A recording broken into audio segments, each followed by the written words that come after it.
the voice of a very important education actor and stakeholder, and that is the voice of students. So please join me in welcoming Mr. Hyun-ong Park. He's a student at Palma High School in the Republic of Korea, and he will tell us about his experience in a rural setting in South Korea. Over to you, sir. Mr. Park. Thank you. Hello, my name is Hyunung Park. I am a student at Palma High School in Jeollanam-do, South Korea. Today, I'd like to talk about how digital technology can overcome geographical limitations and expand educational opportunities, and about the possibilities and limitations of digital learning from my own experience as a student. South Korea is known as a country with a great educational infrastructure. However, there is still an educational gap between big cities and small towns. In large cities like Seoul, the capital, students have access to a wide range of offline learning opportunities. In addition, the private tutor market is very active in South Korea, but students in small towns do not have easy access to tutors. This is where online courses play an important role for students in small towns. South Korea has good internet connections throughout the country, so students in remote areas can use their digital devices to access high-quality lessons and ask their teachers questions instantly. There are also websites that offer advice on choosing a college. The South Korean Ministry of Education runs a website that allows students and teachers to freely browse college admissions information, ensuring that the information is accessible and fair. I've also had helpful experiences at school, such as the environmental campaign project in my English class last year. Our group had to choose a topic, the environmental impact of artificial leather, research it, write an essay, and make a presentation.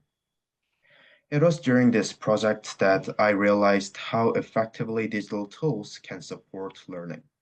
I used AI chatbots like ChatGPT to help me refine my ideas, translators and grammar correction tools to make my English sound more natural, and digital reading tools to practice my presentation. Most importantly, I was able to share my presentation with students in other parts of the world via video conferencing. I was able to communicate directly with overseas students online and share my thoughts with them. And I learned how my friends from different backgrounds viewed the same issue. These taught me to analyze a single issue from different perspectives and helped me develop my ability to think and express myself logically. In addition, listening to and exchanging feedback with students from other countries exposed me to new perspectives that I hadn't considered. For example, I was impressed by how different regions can have different emphasis on the same environmental issue. Students from large cities often emphasized policy approaches, while students from rural areas tended to focus on corporate greening or solutions that individuals could implement. Comparing these differences broadened my perspective on the issue. Without digital technology, these exchanges would have been difficult. But digital technology has allowed me to connect with the wider world beyond my geographical boundaries, which has had a huge impact not only on my learning, but also on the way I see the world. However, these digital learning environments do not benefit all students equally. In rural areas, there is still the potential for learning gaps due to differences in digital devices or network conditions. In addition, not all students are able to use AI or online learning tools effectively. While some students make great progress with digital tools, others may become dependent on technology, which can reduce their ability to manage their own learning.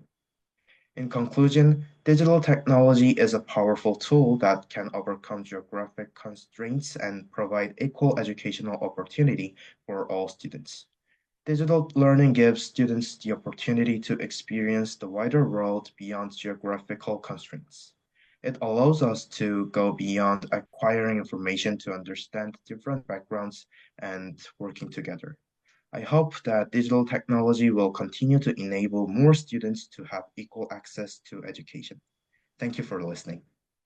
Sure. Thank you very much, Mr. Park, especially for showing us how digital technologies, when used appropriately, can in fact open up new worlds and also connections with people from across the world. A very, very important point.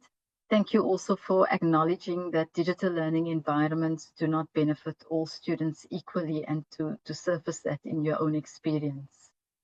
And so we come to a close for this event. Thank you very much to all the speakers so far. Next, we welcome Professor Punya Mishra. He is the Director of Innovative Learning Futures at the Learning Engineering Institute and is a professor at Arizona State University.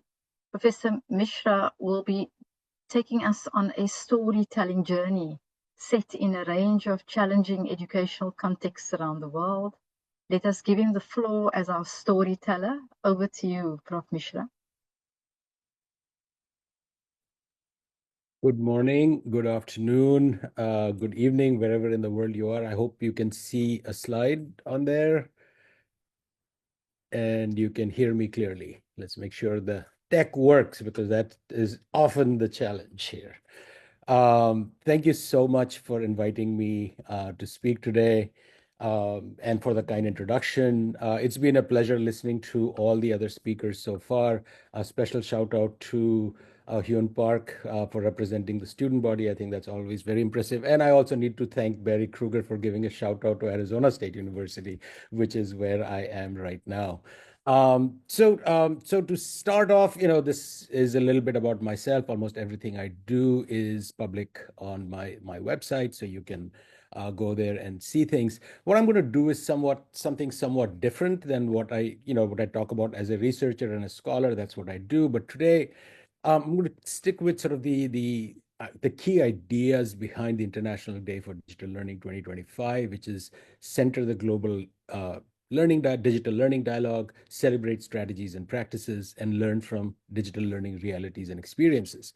So I want to take us back a little bit in time to March of 2020. Many of us will remember that's when the COVID shutdown happened across the globe. Um, One of the things that happened at that time was a few of us got together to start this webinar series called Silver Lining for Learning, and that's been going on now for 5 years. So my co-hosts include Chris Dede from Harvard, Kurt Baum from Indiana, Lydia Kao from Toronto, myself, and Young Zhao at the University of Kansas and University of Melbourne.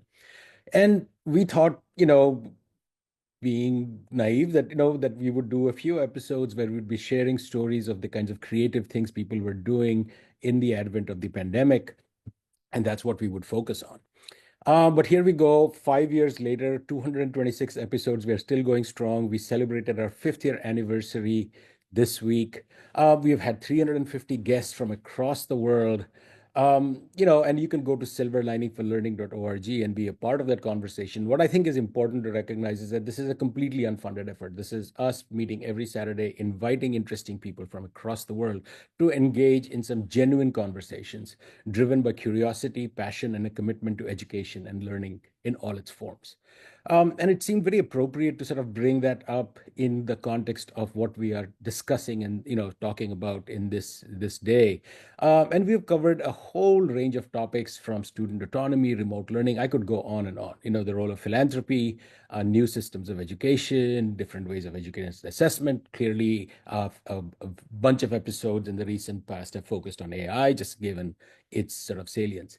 And as I was, after when Shafika, when you reached out to me and you said, like we want you to speak at this time, I wondered what it is that what I would talk about. And I said, there are so many wonderful examples of the kind of creativity and ingenuity that individuals show, which is deeply rooted in their specific contexts, that we have 200 plus stories to pick from. And so what I did is I went actually through the archive and just plucked out a few to share with you, because they do span a wide range of possibilities and things that we can help us imagine sort of new futures for what digital learning and education can be. So here are a few that I want to share with all of you. So the first one I want to share was Baman Gimre is a teacher in Nepal and he just found out about these MOOCs that were being offered by universities across the world and just introduced his students to them. So this was an episode back in October of 2020, where we got a chance to meet with a whole bunch of high school students, and their stories were amazing. The kinds of things that they were learning, the kinds of things that they were doing, that they started by maybe taking a MOOC on language learning and then ended up wanting to learn more about astronomy and so on. And, they had the usual problems of electricity and internet outage and so on, but how they sort of persevered through that. And then we actually called those students back 4 years later. That's one of the advantages of running a show for that long. And it was amazing to see where each of these students, they are now in college, they are doing different things, and how they have grown and developed. And I think so. One lesson from here is just sort of featuring the voice of the learner, which is also, which is why I was very touched by having Hyun Park on previous, just a little few minutes ago. Another one, which again, this is Sume Lu and her sister. During the pandemic, they did not enjoy how sort of their school was doing things. They decided to take matters into their own hand, and they created this thing called the WeQuill app. You can go just Google it and find it. It's actually quite impressive what a bunch of young teenagers with enthusiasm could do. And I think that is something that is really worth acknowledging. We actually had one of the people, Justin Shell, who is an adult computer programmer who now works with these children in developing this app, which now actually I think is available in more than 50 different countries for homeschoolers and other people who want to learn.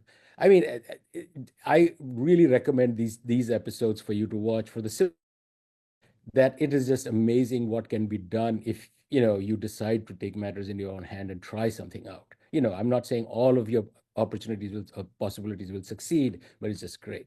The next episode I want to talk about is this really interesting filmmaking course that a wildlife filmmaking course that filmmaker David McGowan, along with a former student, does in Rwanda, which is where empowering the students there to create their own documentaries about the ecosystem, about wildlife, because that's, it's under stress. We all know that, we understand that. And again, an example of how local communities can be empowered through these digital technologies to share their work with the world. The next one that I'll talk about is 4 episodes which were devoted to sort of opportunity groups in India doing work at the ground level, either around teachers' development and women's empowerment through Avishkar Foundation, Inkalab Foundation. These are all independent units. Aswat Learning Communities and Sacha Sapna, which work around teacher and women empowerment.